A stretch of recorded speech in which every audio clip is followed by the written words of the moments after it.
Bismillahirrahmanirrahim. Je tiens dans un premier temps à remercier l'Urgence Palestine pour son invitation et j'espère que vous avez bien profité de l'organisation.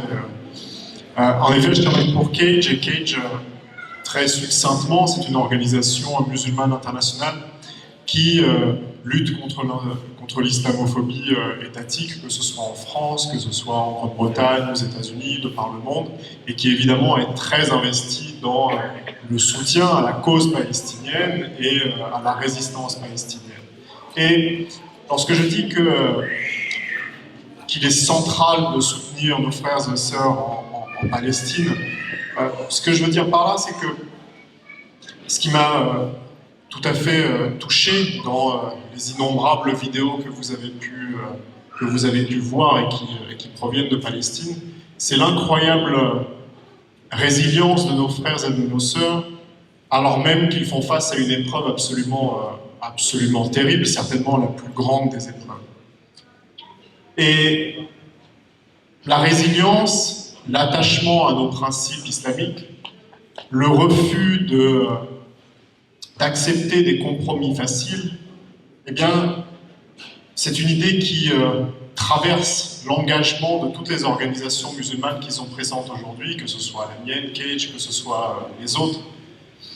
Et lorsqu'on le voit expérimenter dans la réalité, évidemment, on ne peut qu'être incroyablement touché par l'effort et le combat incroyable de nos frères et de nos sœurs en Palestine. Et lorsque j'ai vu, par exemple, nombre de nos frères et de nos sœurs refuser quitter Gaza, par exemple, ou alors lorsque j'ai découvert, il y a de ça quelques jours, que leur soutien à la résistance palestinienne n'avait pas faibli, et ce, malgré le génocide. D'autres auraient pu, après tout, fuir, abandonner le soutien à la lutte, abandonner leur lieu de vie, et eux, malgré tout, face à la probabilité du martyre, eh bien, ils ont accepté cette éventualité, et ils ont refusé justement de compromettre sur leurs principes. Et lorsque j'ai vu ça, j'ai pensé à un aphorisme, à une phrase qu'on connaît tous, de Omar, qui dit, vous la connaissez mieux que moi, nous avons été honorés par l'islam, et si nous cherchons l'honneur ailleurs, eh bien, nous serons humiliés. Alors la phrase, on la connaît tous, mais on oublie dans quel contexte Omar a prononcé cette phrase. C'est en Palestine.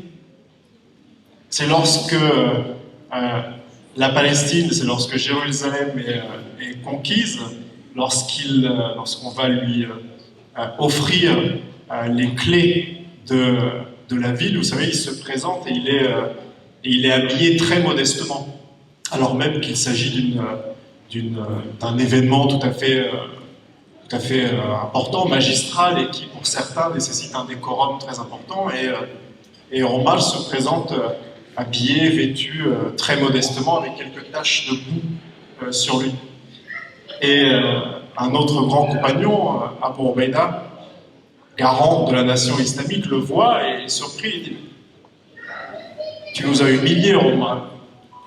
Et Omar, dans sa réponse, lui répond « Nous avons été honorés par l'islam, si nous cherchons l'honneur ailleurs, nous finirons humiliés. » Et lorsque l'on voit le combat de nos frères et de nos sœurs et qu'ils ne faiblissent pas dans la résistance, évidemment, on ne peut que se remémorer cette phrase et on ne peut que, je dirais,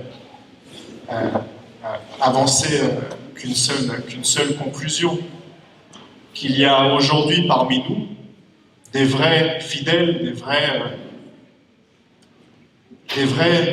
des vrais êtres qui s'inscrivent dans la tradition de Omar, qui suivent véritablement son exemple, pas simplement dans la parole, mais dans leur combat. Ils sont véritablement honorés par l'islam parce qu'ils refusent de compromettre, et ce malgré le génocide. Et c'est ici que se place la centralité du combat contre l'islamophobie, et que la centralité, en réalité, elle se place en Palestine. J'aurais pu développer, disons, les dynamiques politiques, mais mes camarades qui vont suivre s'en chargeront mieux que moi. Mais afin d'introduire cette soirée, je pense qu'il est nécessaire de se rappeler qu'il y a parmi nous les héritiers de Rombal, et que par conséquent, il est nécessaire de s'inspirer de leur lutte et de les soutenir sans compromis, évidemment. Et je vais terminer mon intervention sur une courte méditation. Vous savez, souvent dans les milieux politiques, on vous dit que l'attachement au principe, finalement, est un peu immature, et qu'il faut toujours compromettre, puisque l'attachement au principe, finalement, n'apporte pas de résultats concrets.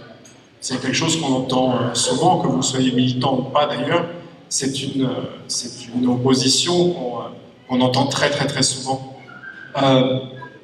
Mais lorsque l'on voit la résistance en Palestine, lorsque l'on voit ce qu'ils sont capables de faire aujourd'hui, et surtout lorsque l'on voit comment le régime sioniste leur répond, lorsque l'on voit à quel point ils sont inquiets, anxieux, et que finalement ils ont réalisé que le projet colonial sioniste était un échec et que la fin d'Israël n'était qu'une question de temps, eh bien nos frères et nos sœurs en Palestine nous rappellent que la seule voie qui mène à la victoire, c'est la voie de l'attachement à nos principes islamiques sans compromis aucun.